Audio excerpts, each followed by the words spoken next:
You can start whenever.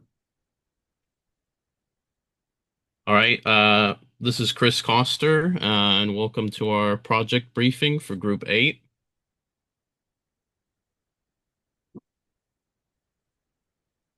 So, an overview of the presentation will be going over the problem statement and data set, the workflow and methods used, some preliminary results, and next steps.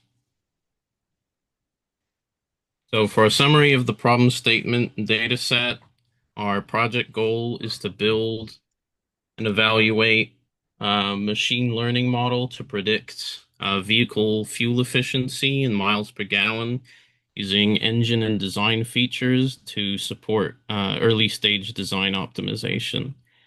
The dataset we used was the UCI Auto MPG dataset. It had 398 instances with 8 features, including cylinders, displacement, horsepower, weight, acceleration, model year, country of origin, and our target variable, miles per gallon.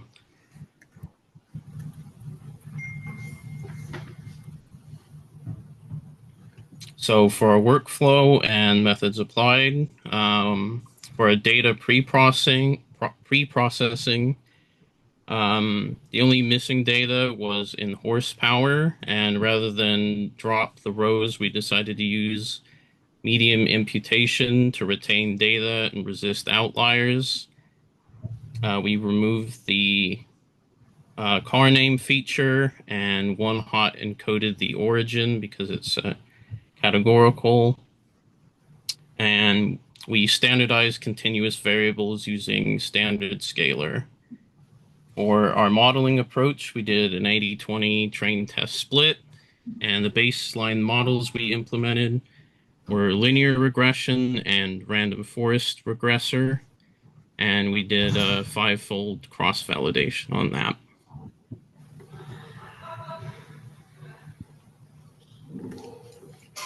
So the two models, we have linear regression with a mean absolute error of 2.3, meaning on average the model's MPG predictions are within 2.3 miles per gallon of the true value. For the R2 value, we got 0.845, meaning that about 84% of the data is represented or explained by the model invariance of the MPG. Now for the random forest, we have an MAE about 1.6, which is considerably smaller, or smaller than the linear regression, meaning less prediction error. So with the R2, we have a 0.91, so it's above, shows the 91.1 shows the data being represented compared to the 84%. Now with the residuals and true MPGs, we can see that the average, or the average is 0, meaning that we have a better prediction error, less bias, and it's 10% higher in variance explanation. This demonstrates that the random forest, a nonlinear model, better represents the data we have.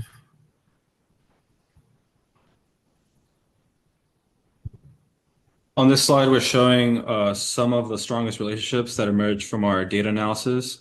Starting with the correlation heat map in the top left, we found that displacement, horsepower, and weight all have very strong negative correlations with MPG.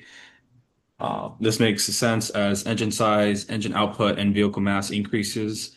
The engine has to consume more fuel, so MPG decreases. We also see that model year has a positive correlation with MPG. This reflects improvements in technology over time, such as lighter materials, better aerodynamics, and more efficient fuel injection systems. And then for the scatter plots on the right, we plotted MPG against several key variables. The plots confirm that weight, displacement, and horsepower all show clear downward trends.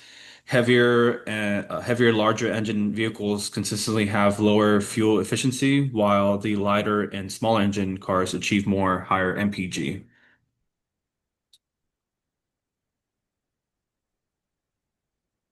Two major takeaways. First, the vehicle mass and engine size dictate fuel efficiency. And then second, reducing weight and displacement offers the single largest improvement in MPG, something we also see reflected in modern automotive engineering. Finally, the upward trend with model year validates that engineering innovations over time improved economy. These findings help guide our model selection and give context on why certain features end up being more important in the predictive models later on. To wrap it up, here are the key steps we're planning for the next phase of the project. First, we're going to expand our hyperparameter tuning. So far, tuning the random forest improved our model, but we've only tested a small portion of the parameter space. We plan to extend the grid, testing more values for tree depth, number of estimators, and feature sampling to see if we can push the accuracy even further. Secondly, we compare random forest with additional models, especially gradient boosting methods.